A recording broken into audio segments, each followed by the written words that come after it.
Alright, I'm going to be doing an overview of what to look for if you plan on buying a big dog motorcycle. There are several things that you should know. Pros and cons, lots of cons, but they're fun, they're fast, big fat tire on them.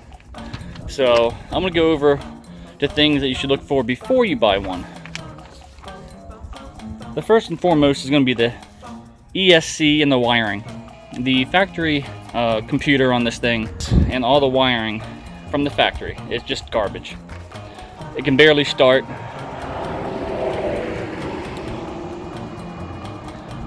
They can barely start by themselves. The gauges sometimes work, sometimes don't.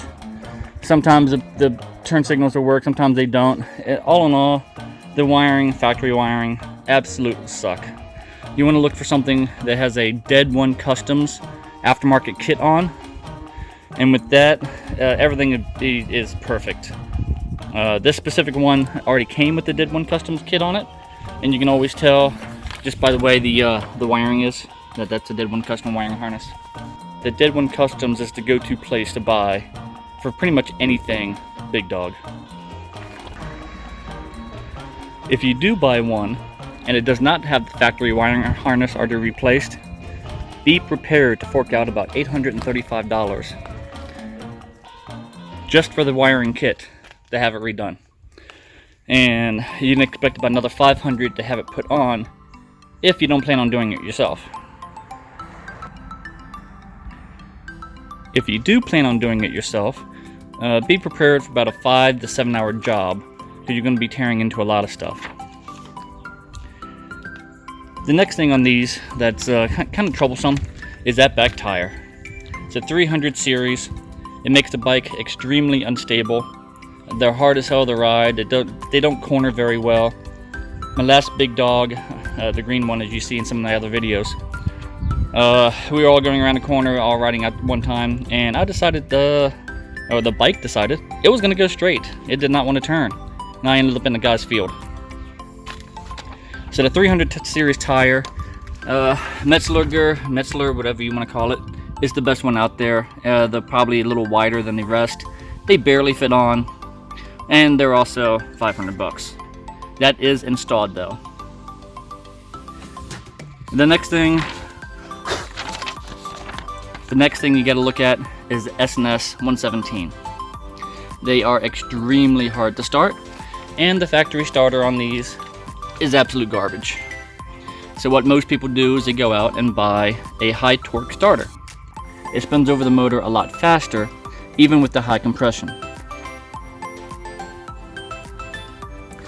And if you ever do buy one, and you'll know immediately if the starter hasn't been changed by a very quick click, click, click, click, click, click, click, click, click, click, click when you hit the start button. It's very common, and pretty much all big dog owners know it. It's a dreaded sound because you know your bike ain't going to start that day.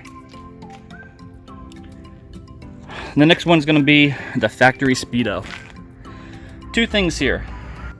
If it's not been replaced, you want to get it replaced, because the Factory Speedo on both of the big dogs we bought, my green one happened about a year after I bought it, and this one's happened about a week after I bought it, and the speedometer just die as you're riding it. It just won't come back to life. It's not a plug, it's not nothing else. They just die.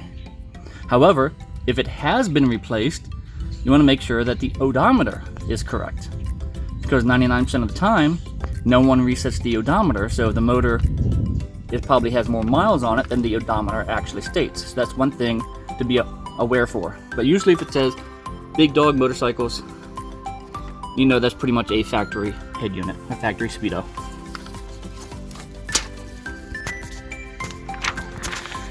The next one is going to be the clutch. This clutch, as you can see, there's no power adder.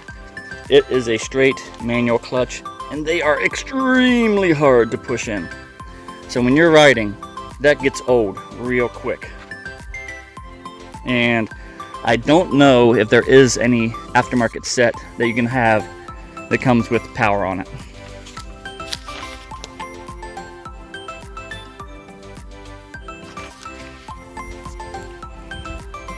One last thing you gotta pay attention to, it always has to be plugged in. I have a little adapter down here. It's for a trickle charger. And you can see in here, I have it on the floor, so every time I park it over on the side, the trickle charger immediately gets plugged into it. They just don't hold a good... They just don't hold a good charge. No matter how soon, I'll show you here in a second how soon you put it on, it dies very quick, especially trying to turn it over. And when you do try to turn it over, if you have a fuel injected, you don't have to worry about it too much. But the fuel enrichment, if you don't have it just right, what's going to happen is you're going to fat out plugs. And at $10 each, these plugs get very expensive. So just be unaware that if it's not turning over, pretty much your plugs are fouled and you got to start over again. So with that said, this is, you see the Speedo, it just kicked on, but yet it doesn't work. Run and see that click, click, click, click, click. That's because this has a factory starter on it. It does not have the upgraded one. Pulled it out a little bit. Try again. And there we go.